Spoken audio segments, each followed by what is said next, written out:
Hi guys, this is Keisha. I wanted to hop on today to talk about that four-letter F word. I know, pretty scandalous. It's fear. We're going to talk about fear today. You know what, guys? Fear can be so overwhelming and so intrusive that it is absolutely crippling. So that's what I want to talk about today. It's 4 ways, 4 tips for you to overcome your fear. Yes. First of all, call it for what it is. It has to have a name. We've got to identify it. Fear doesn't just show up and say, "Hi, my name is Fear. I'm here to sabotage your life. Where can I unpack my bags?" Nope, that's not fear.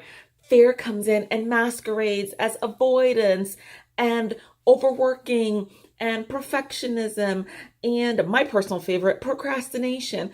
And all these things, these are ways that fear masquerades and comes in. So it's a lot of times we don't even know what we're dealing with and we can't even really identify and call it fear. So I suggest that if there's something that sets your soul on fire that you've been kind of avoiding or putting off and procrastinating or waiting till it's perfect, I suggest that you kind of drill down deep and see, are you really afraid? Point number 2,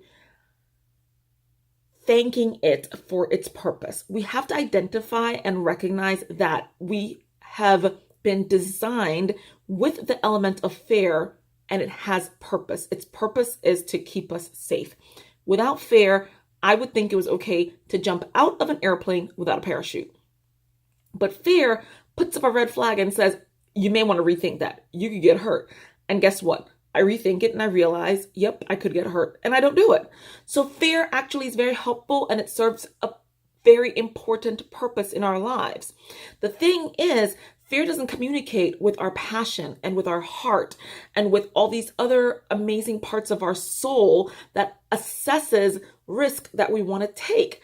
And so fear doesn't communicate with those parts of our body. And so therefore, when we go to make a decision that we've already assessed based on our creative soul and our passionate heart that we're willing to take these risks, our fear comes in and runs in and presses the emergency brakes and say, stop, you might fail, you might get embarrassed, you might get rejected, you might get hurt.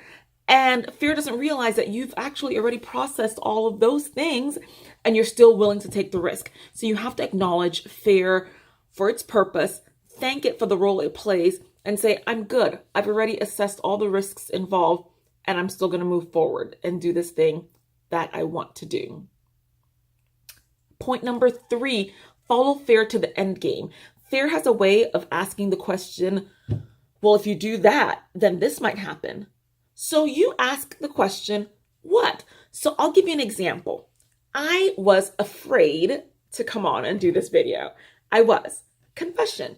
And I didn't know that I was afraid because it was masquerading as perfectionism. I needed better lighting, better camera quality. I needed a professional videographer.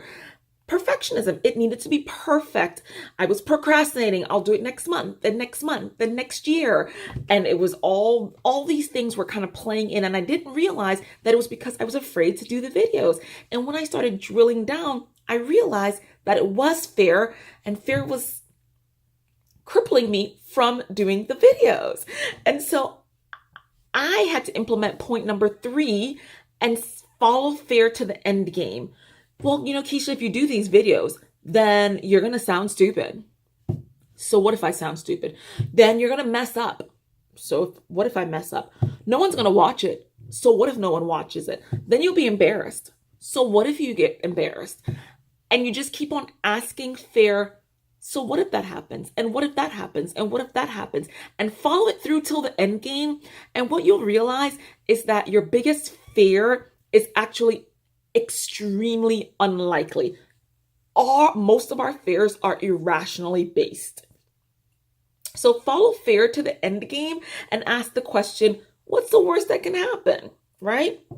And then point number 4, attach your fear to something that you love. Fear and love cannot coexist. Just like light and darkness can't exist in the same space, fear and love, they just can't coexist. So when fear starts rushing and crippling you from doing the things that you want to do, attach it to your love and your passion for the things that you do want to do.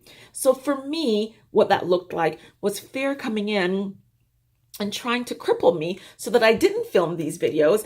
And it was me actually acknowledging that it was fear, B, thanking it for its role and saying, no, I got this. I've already assessed all the risks associated with this decision.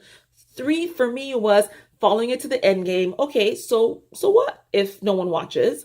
And then the last thing for me, when I talk about attaching your love with your fear, it was me discussing my passion and saying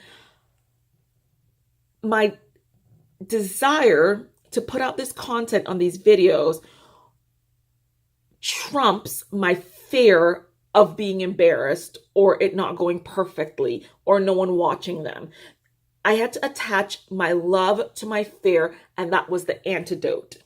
So I hope these 4 tips helped you in overcoming your fear. Please let me know if you have any comments or thoughts or ideas or topics that you want me to talk about. I'm completely open to that. And like, subscribe, and share. The link is down below. Talk to you later. Until next time, this is Keisha with Tea with KC.